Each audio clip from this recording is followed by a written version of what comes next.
Hare Krishna. Today we will read from the Srimad Bhagavatam, first canto, first chapter, text number 3. The chapter is called Questions by the Sages, and the translations, the synonyms, and the purports were written by His Divine Grace, A.C. Bhaktivedanta Swami Prabhupada, and it was published by the Bhaktivedanta Book Trust. We'll start with the Sanskrit verse. Nigama kalpataror galitam palam shukamukad amrita drava sangyutam pivata bhagavatang rasam alayam ahor rastika bhuvibhavukaha. And then the word for word synonyms. Nigama, the Vedic literatures. Kalpataro, the desire tree. Galitam, fully matured. Palam, fruit. Shuka, Srila Shukadev Goswami, the original speaker of Srimad Bhagavatam. Mukat, from the lips of. Amrita, nectar. Drava, semi-solid and soft, and therefore easily swallowable. Samyutam, perfect in all respects. Pivata, do relish it. Bhagavatam, the book dealing in the science of the eternal relation with the Lord. Rasam, juice, that which is relishable. Alayam, until liberation or even in a liberated condition. Muhu, always. Aho, oh. Rasikaha, those who are full in the knowledge of mellows. Bhuvi, on the earth. Bhavukaha, expert and thoughtful. Translation. O expert and thoughtful men, relish Srimad Bhagavatam, the mature fruit of the desire tree of Vedic literatures, yet emanated from the lips of Sri Shukadev Goswami. Therefore this fruit has become even more tasteful, although its nectarian juice was already relishable for all, including liberated souls. Purport. In the two previous shlokas, it has been definitely proved that the Srimad Bhagavatam is the sublime literature which surpasses all other Vedic scriptures due to its transcendental qualities. It is transcendental to all mundane activities and mundane knowledge. In this shloka, it is stated that Srimad Bhagavatam is not only a superior literature, but is the ripened fruit of all Vedic literatures. In other words, it is the cream of all Vedic knowledge. Considering all this, patient and submissive hearing is definitely essential. With great respect and attention, one should receive the message and lessons imparted by the Srimad Bhagavatam. The Vedas are compared to the desire tree because they contain all things knowable by man. They deal with mundane necessities as well as spiritual realization.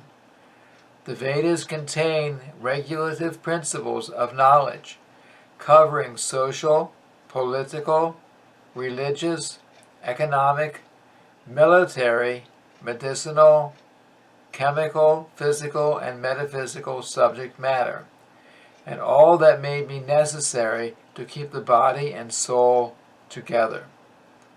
Above and beyond all this are specific directions for spiritual realization. Regulative knowledge involves a gradual raising of the living entity to the spiritual platform. And the highest spiritual realization is knowledge that the personality of Godhead is the reservoir of all spiritual taste, or rasas. Every living entity, beginning from Brahma, the firstborn living being within the material world, down to the insignificant ant, desires to relish some sort of taste derived from sense perceptions. These sensual pleasures are technically called rasas. Such rasas are of different varieties. In the revealed scriptures, the following 12 varieties of rasas are enumerated. 1. Rodra, anger. 2. Adbhuta, wonder. 3. Shringara, conjugal love. 4. Hasya, comedy. 5. Vira, chivalry. 6. Daya, mercy. 7. Dasya, servitorship. 8. Sakya, fraternity. 9. Bhyanika, horror.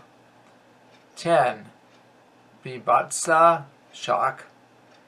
11. Shanta, neutrality. And 12. Vatsalya, parenthood. The sum total of all these rasas is called affection or love. Primarily, such signs of love are manifested in adoration, service, friendship, parental affection, and conjugal love. And when these 5 are absent, love is present indirectly in anger, wonder, comedy, chivalry, fear, shock, and so on. For example, when a man is in love with a woman, the rasa is called conjugal love. But when such love affairs are disturbed, there may be wonder, anger, shock, or even horror. Sometimes love affairs between 2 persons culminate in ghastly murder scenes. Such rasas are displayed between man and between animal and animal. There is no possibility of an exchange or rasa between a man and an animal, or between a man and any other species of living beings within the material world. The rasas are exchanged between members of the same species. But as far as the spirit souls are concerned, they are one qualitatively with the Supreme Lord.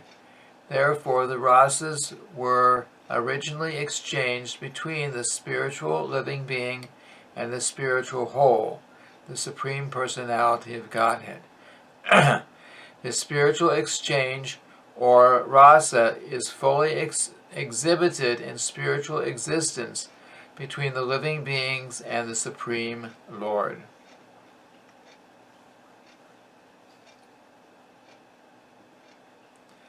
The Supreme Personality of Godhead is therefore described in the Shruti mantras, Vedic hymns, as the, quote-unquote, the fountainhead of all rasas.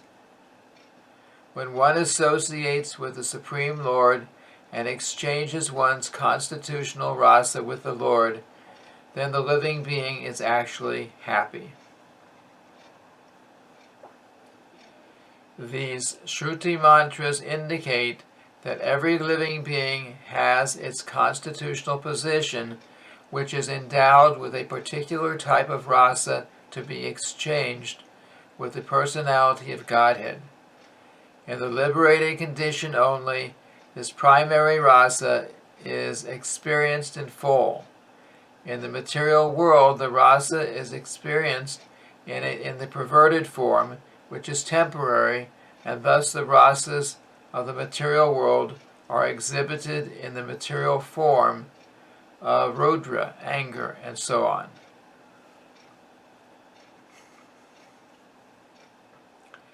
Therefore, one who attains full knowledge of these different rasas which are the basic principles of activities, can understand the false representations of the original rasas which are reflected in the material world.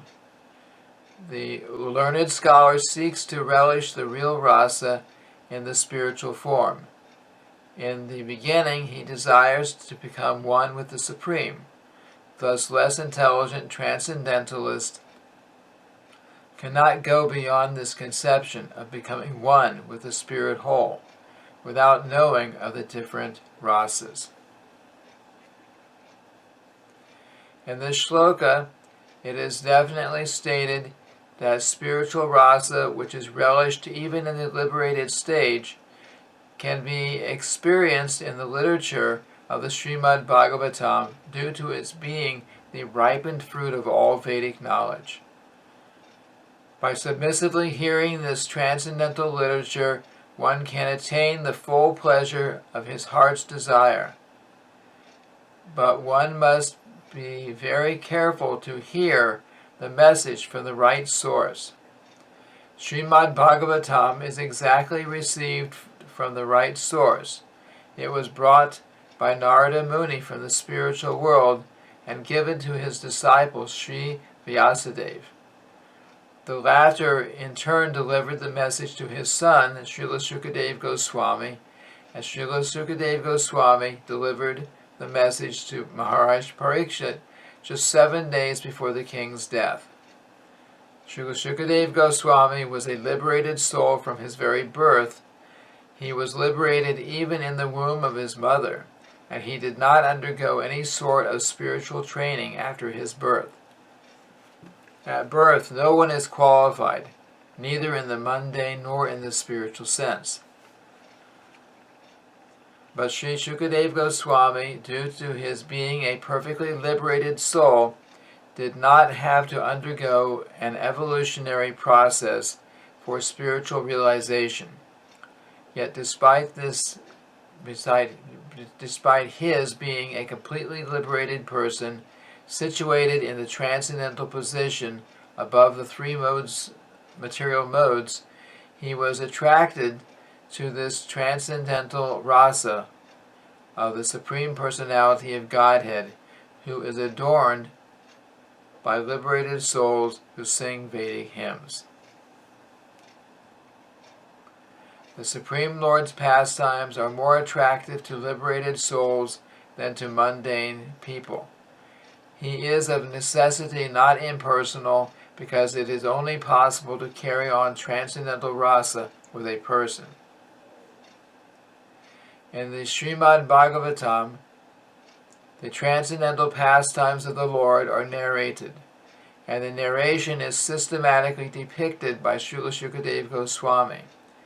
Thus, the subject matter is appealing to all classes of persons, including those who seek liberation and those who seek to become one with the Supreme Whole.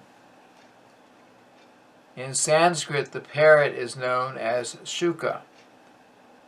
When a ripened fruit is cut by the red beaks of such birds, its sweet flavor is enhanced.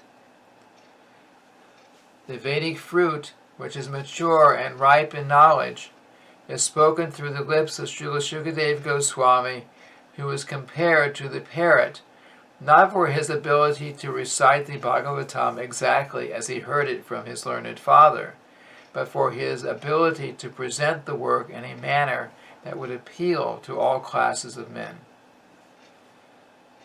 The subject matter is so presented through the lips of Srila Sukadeva Goswami that any sincere listener that hears submissively can at once relish transcendental taste, which are distinct from the perverted taste of the material world. The ripened fruit is not dropped all of a sudden from the highest planet of Krishna Loka. Rather, it has come down carefully through the chain of disciplic succession without change or disturbance. Foolish people who are not in the transcendental disciplic succession commit great blunders by trying to understand the highest transcendental rasa known as the rasa dance without following in the footsteps of Shukadeva Goswami, who presents this fruit very carefully by stages of transcendental realization. One should be intelligent enough to know the position of Srimad Bhagavatam by considering personalities like Shukadeva Goswami, who deals with the subject so carefully. This process of disciplic succession of the Bhagavat school suggests that in the future also Srimad Bhagavatam has to be understood from a person who is factually a representative of Srila Shukadeva Goswami. A professional man who makes a business out of reciting the Bhagavatam illegally is certainly not a representative of Shukadeva Goswami. Such a man's business is only to earn his livelihood. Therefore, one should refrain from hearing the lectures of such professional men. Such men usually go to the most confidential part of the literature without undergoing the gradual process of understanding this grave subject. They usually plunge into the subject matter of the rasa dance, which is misunderstood by the foolish class of men. Some of them take this to be immoral, while others try to cover it up by their own stupid interpretations. They have no desire to follow in the footsteps of Srila Shukadeva Goswami. One should conclude, therefore, that the serious student of the rasa should receive the message of Bhagavatam in the chain of disciplic succession from Srila Shukadeva Goswami, who describes the Bhagavatam from its very beginning, and not whimsically, to satisfy the mundaner who has very little knowledge in transcendental science. Srimad Bhagavatam is so carefully presented that a sincere and serious person can at once enjoy the ripened fruit of Vedic knowledge simply by drinking the nectarian juice through the mouth of Shukadeva Goswami or his bona fide representative. So this ends the reading of the third text of the first canto, first chapter of the Srimad Bhagavatam. Thank you very much. Hare Krishna.